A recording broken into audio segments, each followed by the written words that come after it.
Good evening, and thank you for tuning in to another week with Fathers Who Care. Yes, it's been one of those weeks. It's been rather tedious, but it's been fair, Hawk. Yes, it is. So much stuff been going on, and we've been trying to be in the midst of all of the stuff that's going on out here in the community. And listen, this show is going to be tailored to some real good information. We got one of our very faithful and committed activists and good brothers in the community, an artist in his own right, a musician in his own right, a historian in his own right. And we're going to talk to our good brother Hawk in a minute. And then we're going to talk to some of you, the audience, about particularly as we move off into 2019. And by the way, Happy New Year to you all. But as we move into 2019, I think it's extremely important that we quit faking it and really start doing the work that we need to do in the community to empower our young people. I think it's been long overdue that we as a community come together, join together, share the resources, pool the resources, work together to motivate our people, to engage our people, Hawk, to empower our people, to enlighten our young people. But then right now, I think it wouldn't hurt if we got back to some of our old-time values. Yes, I agree. I'm really talking about if we really got down to some of the values that we were reared on. Right. If folks really cared about each other's children. You my neighbor, I'm your neighbor, we're supposed to be really close, not against each other. Right. And then as a people, if we all in this community together, we're working together in this community, I think it's extremely important that if we're in the community together and we claim to be agents of social change, that we really should be true to what we say. At least, all right? At least. So, and quit competing with each other for nothing. I mean, there's everybody is working basically from paycheck to paycheck. Yes, indeed. And you may get a little bit more here and a little bit more there, but right now ain't nobody getting nothing because the government is shut down. There you go. All right? So if you got a check coming in, God bless you, God all right? bless you. But 800,000 people ain't getting paid. Getting paid. So right now, can you imagine the mindset of folks who don't have it? I'm saying to you today, as we embark upon this show is going to be specifically about what can we do to empower each other. How can we motivate more community stakeholders, which we are stakeholders, young people, adults, law enforcement, paraprofessionals, professionals, clergy, schools, businesses, the work. All of us are community stakeholders. But what can we do as a community to work together to empower our community? To build our community, to stop some of this senseless violence in our community. You know, sometimes I get literally fed up, Hawk. I love staying in the know. Yes. But sometimes I get so burnt out and I get frustrated, man, with watching the news because it only shows African American people at their worst. At their worst. Right. It don't show the positive stuff you do with young people. No. It don't show the positive stuff I do with young people. It don't show the positive stuff young people are doing in the community. All young people are not running around with their pants hanging. Yeah. All of them ain't running around with guns. That's just a farce. So let's stop that foolishness and let's quit allowing other folk to advertise our community when it's not true. Exactly. So tonight we want to talk about what can we do to motivate each other, to empower each other in our community. And furthermore, we want to talk more specifically about being civically engaged. And I'm telling you right now, please, if you're not registered to vote, shame on you. Shame on you. Huh? Shame on you. If you're not registered to vote, shame on you. Don't tell me nothing about no Trump. Don't tell me nothing about Blagojevich. Don't tell me nothing about Pritzker. Don't tell me nothing about Rahm Emanuel. Right. Don't tell me nothing about none of those cats. Don't tell me about Bert, who been there for 50 years. Don't tell me nothing about Vadoriak. Right. Don't tell me nothing about none of them folks when folks can buy your vote. All right? Yes, Or you don't even have the sense of decency to vote anyway, all right? So let's not talk to me. Don't talk to me. I'm going to talk to you, Hawk, about what can we do as committed servants for social change in our community. What can we do collectively to reduce senseless violence, underage drinking, and substance abuse in our community? We know the young folks are out there using the lean, they're using loud, they're using mollies, they out there smoking the K2, the spice. They're doing all kind of stuff. However, they wouldn't do it if we would take a stand in our community and tell those those business folks or the merchants who running these businesses to stop. Right. If we as men came together and told them to stop, they would stop, Hawk. or they couldn't do business in our neighborhood, all right? But anyway, let's get to the show. Hawk, I want to know more about you. I know that you work for Garfield Park Community Council. I know that you're a musician, a very crafty musician at that, who love the craft. Thank you. I know you're also a mechanic. I saw you out there working on the copper phone. Yes, All right? yes. I know you're an activist. I know you're a parent. I know you're a father. I know you love what you do. But tell the audience something that they may not know about Hawk. What motivates Hawk? What really motivates Hawk to do what Hawk do to help so many people? Well, that's a good question there. And just thinking back on how I was raised, you know, my mother and father come from Alabama in the late 50s. And my daddy was a bootlegger down in Huntsville, Alabama. And, you know, the authorities ran him out of town because he had a brand new Chevy like the sheriff of the town had. So they ran him to Chicago. And then I was born in 1950 something, and my brother 50 something, and I have a brother who's 2 years older than me. His name is Gregory Hawk, and we grew up on the west side, right around Sacramento and Washington, right catty corner to what is now the Martin Luther King Chicago Boys Club. Right there, But right back on the then, corner. it was Midwest Boys Club. Okay. And they had a drummer. You're a true West Sider. True West Side. Born and raised on the West Side. Okay.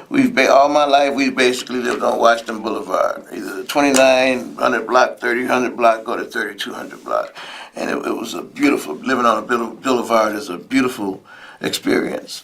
You know, I had no clue that we were actually slums living in, you know, lower middle class or lower class communities because it just didn't have that feeling. Okay. You know, we felt rich.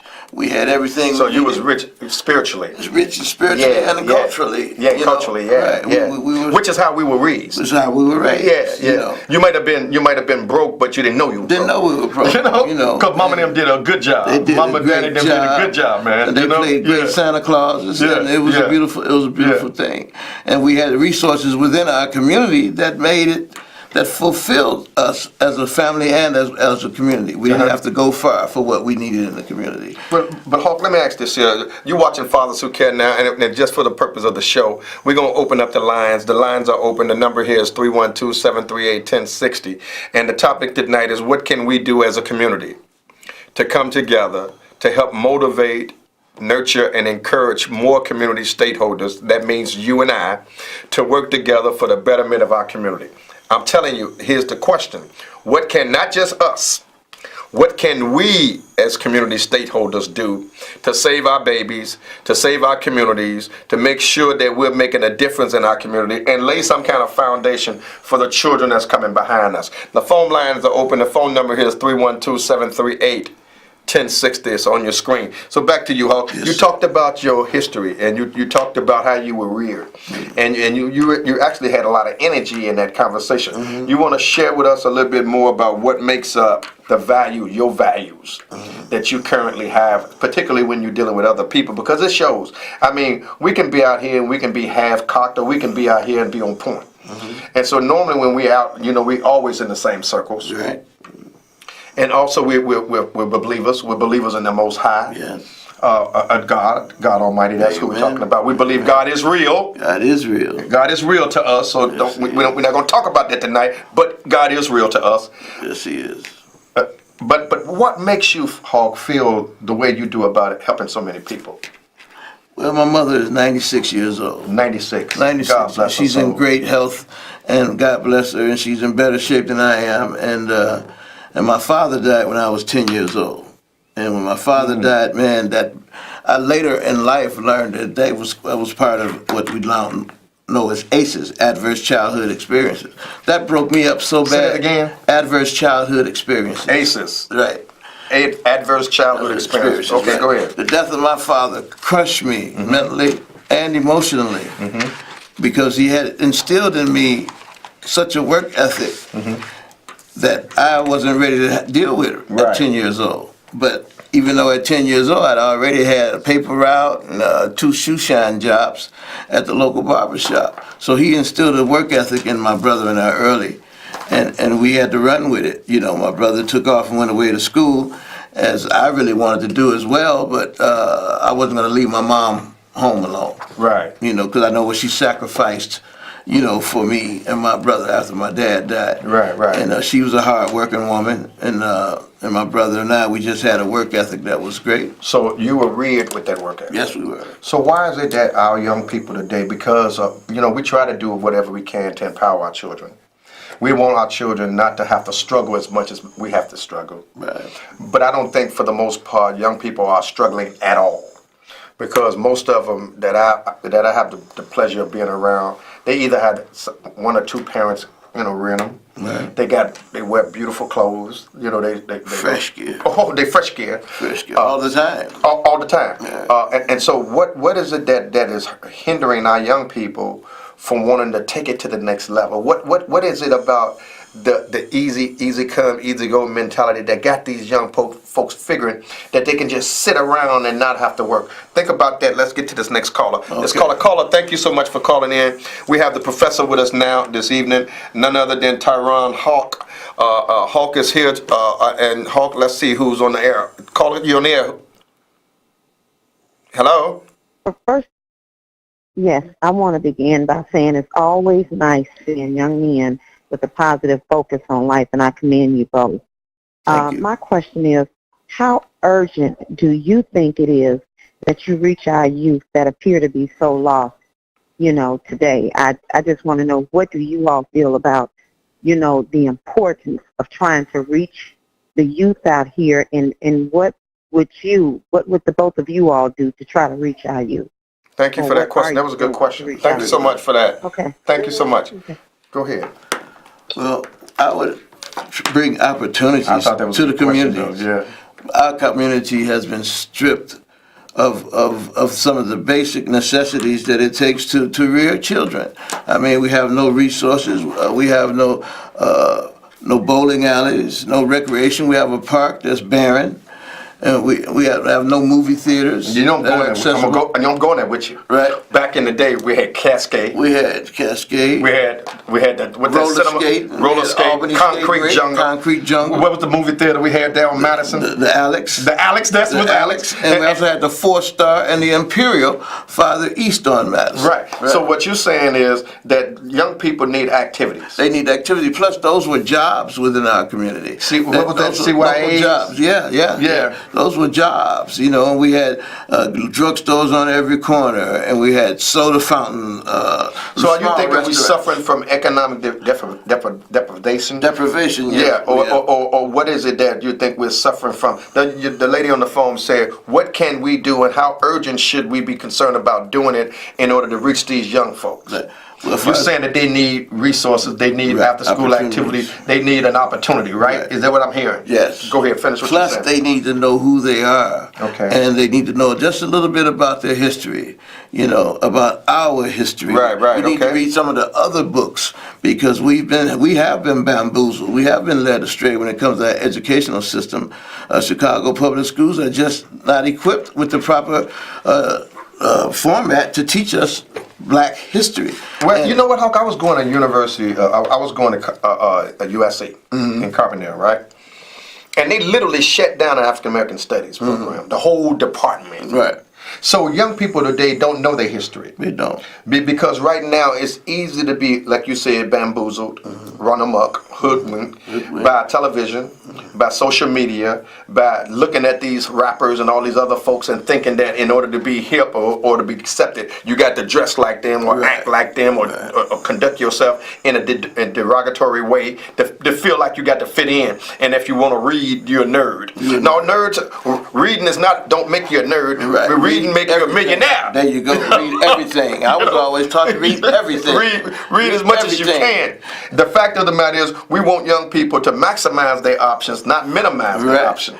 So go ahead. I'm sorry. Plus, we must let them know that there is no such thing as hopelessness. Right. I like that. Hopelessness is a word that's been implemented into the Black community. Yeah. And that's like a target word that our enemies want us to reach. Okay. They want us to get to the point of hopelessness where we feel that we can't make it. Or no sense in trying. we don't care for each other. We don't care for each other. Yeah. And we don't matter. So Hawk, You know. Hawk, let's flip the script tonight. Okay. Tell the audience, tell those who's watching tonight, we're not talking about hopelessness. Right. We're talking about each one teach one. Each one teach one. So it's my job to teach one. It's your job to teach one. all It's our your job. responsibility. Everybody should take on the responsibility Right. to be a blessing to somebody. to pull somebody up. Pull somebody up. The words say, when you're done unto the least of them, you're done unto me. There you go. So I'm thinking, my pastor, in his sermon, he told us, he said, this is that year of recovery. Right. And I've been subscribing to that thought. Because it's the year of recovery to unify, to love each other, to bring back peace, to bring back joy, among other things. But right now, first we need to love each other. I believe we need to love each other way beyond what you think. And I'm not talking about loving each other because what you can do for me or what I can do for you. Love each other because that's our history. That's where we were brought up from. Right. But anyway, Hawk, she was talking about that it's an urgent need for us to empower these young folks. And how soon should we try to reach out to these young people? Like yesterday. Like yesterday. It's never too soon to start and lift up some of our youth. Our suicide rate is off the charts, and a lot of our youth don't have anyone they can talk to, and a lot of our youth are carrying so much mental weight around. Yeah. So much mental. We've all been traumatized by the violence in our community, and just in our own family circle. There's a whole nother realm of violence and hopelessness that we have to deal with. Sure, Or dysfunctionality. Dysfunctionality. Yeah. And especially when it comes to things like mental health. And if your mental health is not right, then your physical health is eventually going to fail as well. You was talking to me earlier, and we was, we have an opportunity all the time to chop it up. And I was talking to you, and you were saying some things to me about when was the last time you had a mental health checkup? Right. When was the last time somebody asked you, how is your mental health? Hawk, let's start something. Right. Let's start a trend. Let's start a trend. Tomorrow, or tonight, when you encounter someone and you're talking to someone, because folks do go through stuff. Right. And they don't know how to respond. They don't know how to. Inquire about how is one's mental health. Right. As opposed to say, how you doing? How you doing? No, not how you doing. How is your mental health? How's your mental health? And so that we first of all, so we won't be afraid to talk about mental Right. health. And that kicks down the door Right. to open up To that stigma, right? Right. To kick away this stigma that is such a taboo thing to talk about. But it's in every black family that's Right. ever been on the planet. So folks have been conditioned in our community not to talk about mental health, right? but to be mentally insane or Right. go through changes Simply and do crazy stuff. Simply fake it till you make it. Oh, wow. Listen, you're watching Fathers Who Care right now. The number here is 312-738-1060. Of course, we have with us this evening our professor, none other than Hawk. Tyrone Hawk, and Hawk want to talk to us a little bit. Listen, Hawk, everybody running for something right now. Everybody. What's going on? Is that a good thing or is that a bad thing that so many people are running? You got 20-something folk running for mayor. Right. Did you see the blue wave? Yeah. Whatever that is. Yeah, in the U.S. Congress. Right. But yet you can't even, these folk won't even open up the government. Go figure. All right? Then this guy just put on, I think it was 11 to 17 additional attorneys. Right. And then here you got people running around here talking about they want to run for mayor, and they never ran for nothing. But here you got all of these mayoral forms, and I hear that there's some mayoral forms coming up tonight. Yes. There's one on television tonight. Well, on television. Then I know there's another one on the 16th. Then we know that you all are involved in one on Saturday. Right. At UFC, right? Right. The UFC Tell us about that. Well, us as Garfield Park Community Council, we're in solidarity with 23 other community organizations. In solidarity with getting more information out to our people about these candidates. There are over 20 candidates running for mayor, and most of them we don't even know who they are or what they're about. But you want to bring them to the table. We're bringing them to the table as much as we possibly can between now and election time to shake down some answers and get some ideas of what these if their plans people are. are really concerned about their community, then people should be at this event when? And people should be at as many as these mayoral. When should they be here? They should be Saturday morning. morning, Okay. they should be at the Garfield Park Conservatory, 300 North Central Park. Between we have a bus, that's free bus. We're going to take a busload of people down here. Like I said, us and 23 other community organizations. We're all in solidarity together with this. We need help to fill up our bus. So, and you're going to take them, the event is going to be at the UIC At the Forum. UIC Forum. 725 West Roosevelt. West Roosevelt Road. From in 11 Hartsville. o'clock to 12:30. Right. And so you're encouraging people, if they don't have rides, to meet you at the what? Meet us at the Garfield Park Conservatory, At 300 North Central Park. Okay. And our bus will be loading up between 9:30 a.m. and 10. So if you're interested and you don't have a ride, meet at 300 North Central Park at the Conservatory. Conservatory parking lot. And then they're going to take them to UIC We're Forum. going to take it to the UIC So Forum. what Hawk is telling us is that people have a right to run for whatever they want to run for. Right. All we're saying is you also have a right to question why they're running. Right. And what is their platform to run. So what we're encouraging, listen, have as many forums as you want. We're going to be doing one on the 16th. I'm going to be working in collaboration with our church, and we want to make sure New Mount Pilgrim on the 16th, that everybody gets a chance to talk to those who are running or who are candidates for the mayoral race. I mean, this is going to be a stone, guys. I personally think folks have been strategically put in there, personally. Oh, yeah. That's what I personally think, to separate the vote. I'm just believing that one of these days we will stop falling for the okie doke and really rally behind one of our own. And I mean that in the sense that, anybody can run. It's not my problem, run. But we don't need 10 African Americans running. Because you're going to separate the vote. And I'm not here trying to tell you which way to run or how to run or who to choose to run. I'm just saying, let's unify. Right. Let's have folks come together and talk about the issues that really impact our young people. Public health. Right. Public safety. Housing. Economic development. Right. Reform policing. Yeah. All of that. Good stuff. We need to talk about that stuff because folks are really hurting out here. And then, Hawk, I love the fact that you continuously talking about mental health. Right. Now, you and I have been working with some other hospitals around and about on this mental health issue. And they come around and share information, and I'm glad they do share information. I just think they need to be a little bit more visible. Yes. And not be visible when they're getting contracts or grants. Right. Because people in our neighborhood need the help. Right. Tell us again, Hawk, if people want to get in touch with you, how can they get in touch with you? If you want to RSVP for a seat on our bus Saturday morning, then you can call me, Theron Hawk. I'm the community organizer for the Garfield Park Community Council at 773-948-8989, extension 140. So as we get ready to shut down this show, I want to remind you all that what we've been doing with the West Garfield Park community stakeholders in collaboration with Fathers Who Care is we've been pushing these disposable pouches or bags. They are called deterra bags. Deterra bags are bags where you can take the unused medication in your house. The Vicodin, the Oxycontin, all of those pills that you used to take when you needed them, when you had some major pain, which you needed them then, but you don't need them now. So they're sitting in the medicine cabinet, and young people are getting an opportunity to take on these medications and using an experiment and dying. Then dying.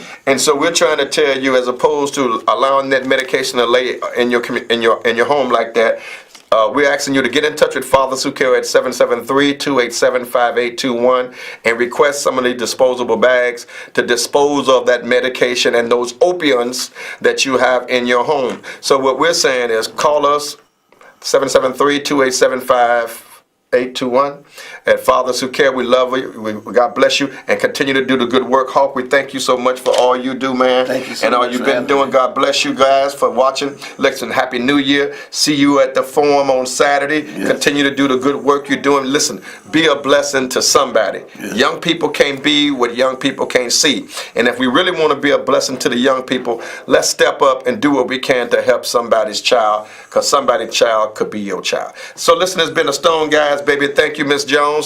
Thank you, Hanisha. Thank you, Manny. Thank you, Amari. Thank you, all of those good people who make this possible. And we want to thank all of you all for watching this evening. Thank you for the love. Thank you for the support. Now be a blessing. Get out there and make a difference. Make sure you register to vote. Make sure you do what you need to do. Hawk, give him a closing comment. And love somebody. Love somebody. Please. Do it today. When you do it today, Amen. listen, God bless you. Good night, and we'll see you on the other side.